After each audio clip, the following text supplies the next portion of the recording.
থামুন, উপরে ঠেলা দিয়ে না, থামুন, কথা শুনে যান। যারা আল্লাহকে চিনেন না, যারা আমার মালিককে চিনেন না, তাদের উদ্দেশ্যে কিছু কথা বলতে চাই।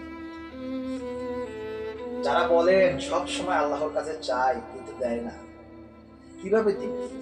আপনার ইমান তো দুর্বল, তাই তো পান। এই আমার আমির হোসেন, এই ভাইয়ের থেকে কিছু শিখেন। আমার আমির হোসেন ভাই, সে হজের উদ্দেশ্যে রওনা দিয়েছে, কিন্তু তার পাসপোর্টের যান্ত্রিক কিছু সমস্যা থাকার কারণে বিমান তাকে ছাড়াই চলে যায়। তখন বিমান কর্তৃপক্ষ তাকে বলে যে আপনার হজ আসলে আল্লাহ কবুল করে নাই, বিধায় আপনি যাইতে পারেন না, আপনি চলে যান। সে বলতেছে ন, আমি হজে গিয়েছি, আমি হজের নিয়ত করেছি, আমি হজে যাব ইনশাআল্লাহ, আল্লাহ যেইভাবে হোক আমাকে নিবে।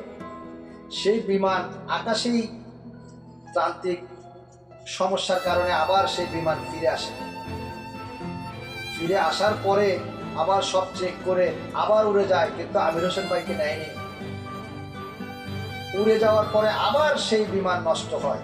তখন আবার ফিরে এসে পাইলট বলে, আমি আমির হোসেন ভাইকে ছাড়া যাব না, আমার বিমান ঠিক ছিল, কেন এই সমস্যা হচ্ছে আমি জানি না, আমি আমির হোসেন ভাইকে নিয়ে যাবো। এই সে আমির হোসেন ভাইকে নিয়েই বিমান সৌদি গিয়েছে। আলহামদুলিল্লাহ, ইনশাআল্লাহ।